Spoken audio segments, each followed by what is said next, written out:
Moi, je vous propose de passer à l'autre groupe de Frédéric Mistral. Bonjour à tous. Donc, on a été 4 à travailler sur le projet du pâtissier géomètre. Karina, Violette, Rita et Solène.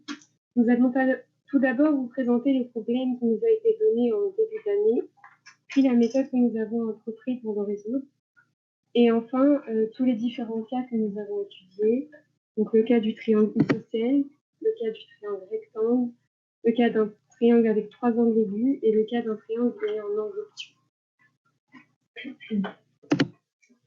Alors, un pâtissier décide de faire un gâteau de forme triangulaire. Malheureusement, son gâteau, il est à l'envers. Il ne rentre pas sur son plateau. Il ne souhaite pas le retourner par peur de gâcher son glaçage et du coup, il décide de le découper en un ou plusieurs morceaux. Il prend du coup la décision de le découper en moins de fois possible, puis de le reconstituer dans le sens voulu, à savoir le symétrique de l'autre.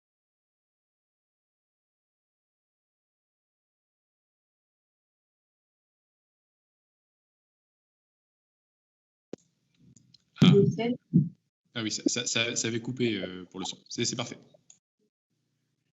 Il suffisait donc d'une rotation ou bien d'une translation pour obtenir son symétrique. Donc, en les pivotant, les triangles isocèles, cela ne posera pas de problème pour réassembler le gâteau dans le nouveau plat.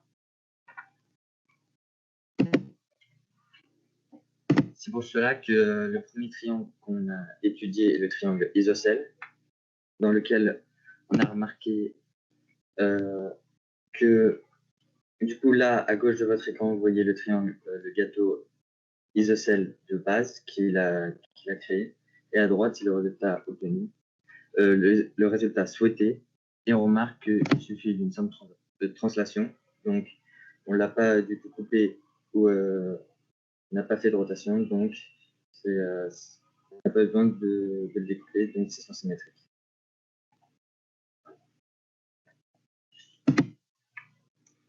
On a ensuite étudié le cas d'un triangle rectangle.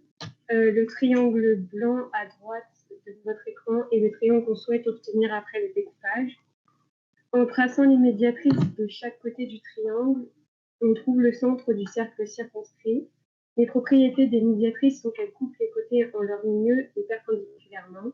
Les propriétés du cercle circonscrit sont qu'ils passent par tous les sommets du triangle. Ils sont donc à égale distance de tous les sommets. On sait que pour un triangle isocèle, son image est la même, donc on découpe le triangle rectangle en 2 triangles isocèles. Pour le triangle rouge, on effectue une translation de vecteur C, B'. Pour les triangles bleus, on effectue une symétrie centrale de centre P et d'angle 180. Pour retourner un gâteau qui est un triangle rectangle, on effectue 2 découpages. Un autre cas, on va représenter ici le triangle ABC ayant 3 angles aigus, c'est-à-dire inférieurs à 90 degrés. À côté, le triangle A', B', C' est la forme du résultat souhaité. Mais pour en arriver à là, il faut donc commencer par tracer les médiatrices des 3 côtés du triangle, construites ci-dessous par des droites en pointillés, qui se coupent en un point M, ce dernier étant le centre du cercle circonscrit, ABC. On utilise ce point pour trouver les triangles isocèles en traçant le segment reliant le point d'intersection M aux 3 sommets ABC. On fait la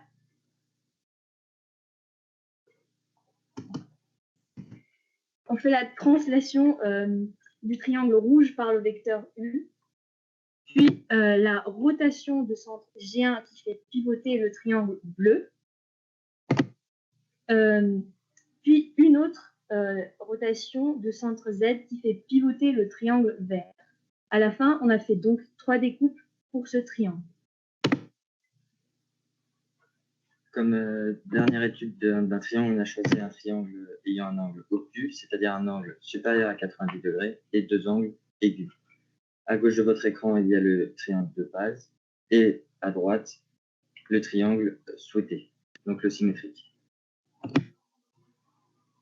Donc, notre deuxième étape va d'abord de de tracer la hauteur du segment GI, représenté ici MH, ce qui va créer deux triangles rectangles, le triangle rouge rectangle en M et le triangle bleu rectangle aussi en M.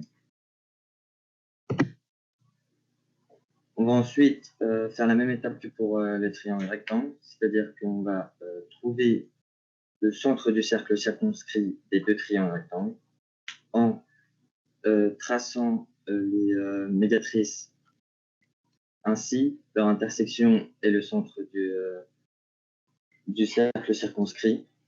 Ici, V pour le centre du cercle circonscrit du triangle OTP et U, le centre du cercle circonscrit du triangle NTO.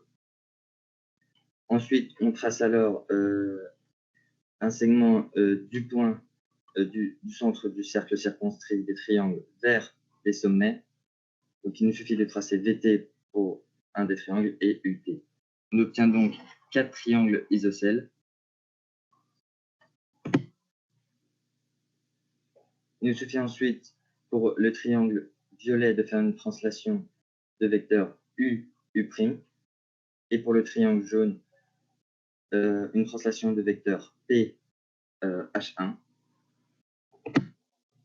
Ensuite, pour les triangles rouge et vert, il nous suffit de faire une symétrie centrale, soit une rotation ayant un angle de 180 degrés, et on obtient ainsi le résultat souhaité.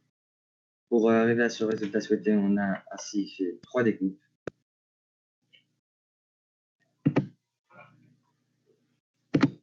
Donc du coup, pour conclure, on remarque que la forme de gâteau qui respectait le plus l'énoncé, c'est-à-dire qui aurait le moins de découpes à faire, est le triangle isocèle, car aucune découpe n'est nécessaire.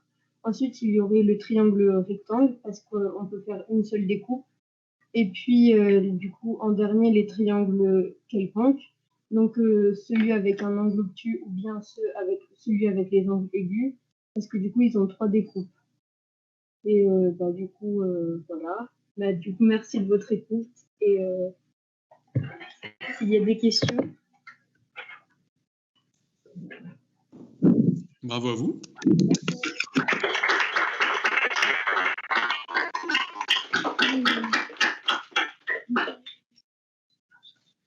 Alors, est-ce qu'il y a des questions dans la salle?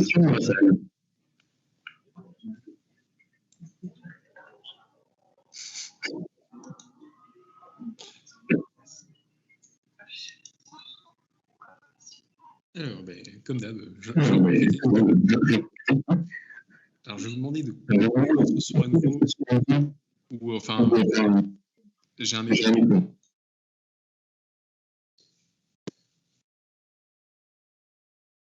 Alors, est-ce que ça va mieux? Ah, génial, super.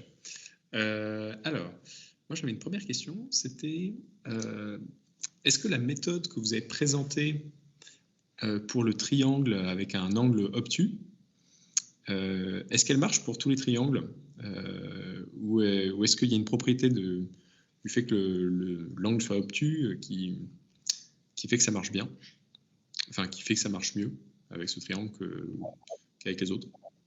Et pareil, dans l'autre sens, est-ce que votre méthode pour le triangle avec un angle aigu, est-ce qu'elle peut être adaptée à l'angle obtus ou est-ce qu'il y a quelque chose qui fait que ça ne marche pas?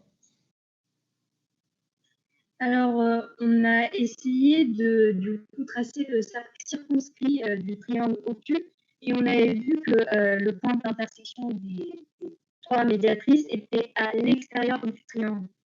Du coup, on s'est dit, comme pour le triangle aigu, ça avait bien marché, on pouvait bien tracer les triangles isocèles, on s'est dit, on n'avait qu'à soit trouver une façon de transformer ce triangle obtus en triangle isocèle, enfin pas isocèle, en triangle aigu. Mais en fait, je ne sais pas c'était qui, mais quelqu'un du groupe avait l'idée de transformer 2 triangles rectangles avec la base, parce que du coup, si on coupait perpendiculairement, ça faisait 2 triangles rectangles. Comme ça, en fait, on faisait encore moins de découpes que si on aurait amené un triangle aigu. Voilà.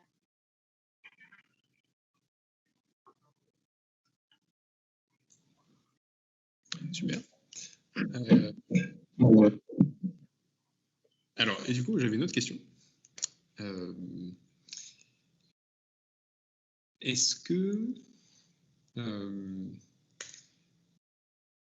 vous avez regardé avec d'autres formes ou pas? J'ai une question qui suit derrière, mais est-ce que vous êtes intéressé à d'autres formes de gâteaux du tout? Oui, on s'est intéressé, mais c'était pendant qu'il y avait le couvre-feu. Du coup, pas tous, on pouvait se rassembler au lycée. Du coup, moi, ce que j'avais fait, c'était d'essayer de transformer un rectangle en carré. Et après, on avait aussi vu d'essayer, en gardant la même herbe, bien évidemment, parce que c'est plus facile. On a aussi vu si on pouvait faire plusieurs transformations, pas que d'un triangle en un autre ou d'un carré en rectangle. On a aussi vu si on pouvait faire d'un triangle en rectangle, puis ce rectangle en carré. Mais ça, c'était il y a on n'a pas passé beaucoup de temps sur ça. Mais du coup, sur ce qu'on a passé un peu plus de temps, c'était le rectangle en carré. Par exemple, un rectangle qui a un 4 de côté, voilà, largeur 1, longueur 4, on voyait que si on faisait apparaître racine de 4, qui est du coup 2, on pouvait transformer ce rectangle en carré. On s'est dit, si ça marchait pour, par exemple, un rectangle qui avait un côté 1 et l'autre 3. Du coup, maintenant, il faut faire apparaître la racine de 3. Sauf que la racine de 3, c'est un nombre infini. Donc, on avait essayé de faire apparaître racine de 1 au carré, plus 1 au carré, plus 1 au carré. Et après, je vous avoue, on n'a pas cherché plus que ça. Donc, faudrait faire plus de recherches, je pense. Non, c'est super intéressant. Du coup, ça veut dire qu'il y a un phénomène bizarre qui se passe, parce que pour les triangles, tout va bien dans le meilleur des mondes, mais dès qu'on place des rectangles, qu'on passe à des carrés, etc., vous avez des contraintes qui apparaissent. Du coup, est-ce que vous avez une idée de... tu as parlé de nombres infinis, est-ce que tu peux me préciser peut-être un peu ce que tu entends par là? Qu'est-ce que ça veut dire pour... est-ce que vous avez une idée de c'est quoi les rectangles qu'on peut transformer en carrés? C'est quoi ceux qu'on n'arrive pas à transformer? Du coup, on avait vu qu'un rectangle ayant 4 pour côté, on pouvait le transformer en prenant la racine de 4. Du coup, en soi, tous les triangles qui ont une racine, qui ont un carré parfait, ça marcherait parce que du coup, on n'a qu'à le découper en la racine de ce côté et du coup, après, le recoller et reconstituer et faire un carré. Mais après, je suis sûre que même pour racine de 3 qui n'est pas un carré parfait, 3 au carré, voilà quoi, on pourrait bien évidemment trouver une réponse. Il faut juste chercher plus. D'accord. Et bon courage pour trouver la méthode. C'est pas si simple. Merci. Moi, j'avais une question reliée à ça. Peut-être plus simple, plus dur, je ne sais pas, qu'est-ce que vous en pensez? Si, au lieu de le pâtissier, il dit, bon, ok, j'ai fait une erreur, j'ai fait mon gâteau, il est en forme de rectangle, je veux un carré. Peut-être qu'il est de côté racine de 3, il est côté 3, mon rectangle, donc ça veut dire qu'il faudrait que je fasse apparaître racine de 3. Le pâtissier, il ne sait pas très bien faire ça. Mais est-ce que s'il se dit, si j'en mange un petit bout, un tout petit bout de mon gâteau, est-ce qu'il arriverait à pouvoir en faire un carré ou pas? Est-ce que vous avez une idée là-dessus? C'est-à-dire, il s'autorise, il se garde une petite part pour lui, et ensuite il dit avec le gâteau restant, j'en fais un carré. Est-ce que vous pensez que c'est plus facile ou qu'il y aurait une méthode ou pas tant que ça? En soi, c'est plus facile parce que du coup, t'as qu'à le découper en carré et tu essayes de trouver la méthode qui donne le carré le plus grand. du coup, tu manges les restes, mais en fait, tout le principe, c'était de garder la même aire. Du coup, de passer d'une figure à l'autre en gardant la même aire. Donc, bah, si tu en gardes pour manger, c'est pas... ça part.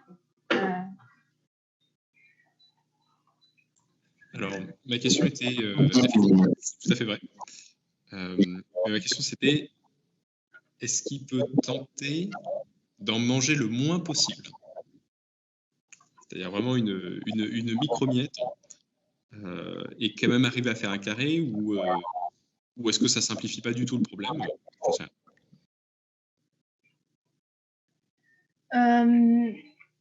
Je pense que ça simplifierait bien évidemment les choses, mais voilà, la méthode, on la connaît pas. Enfin, même là, sur le coup, je ne peux pas m'imaginer une façon qu'on pourrait aborder pour faire ça si on mange une partie du gâteau.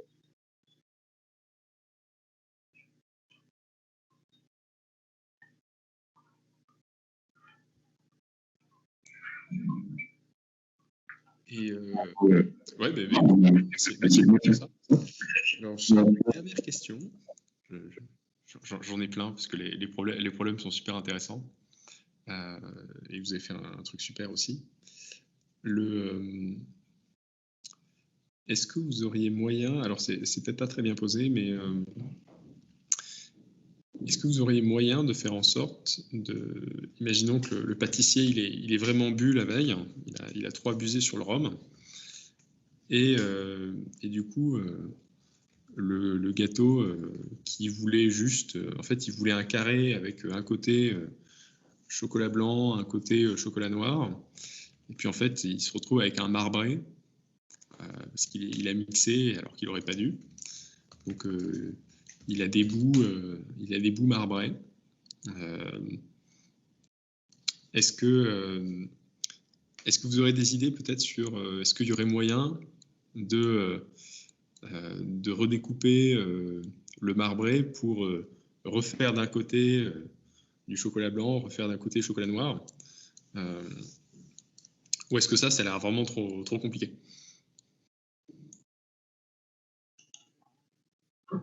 Bah, ça complique les choses à mon avis, mais ça dépend aussi si les parties chocolat blanc et chocolat noir ils ont des formes géométriques ou c'est quelconque, ça nous compliquerait. Et ça dépend, ça nous compliquerait vraiment, je pense. Je pense que ça serait possible, mais ça compliquerait.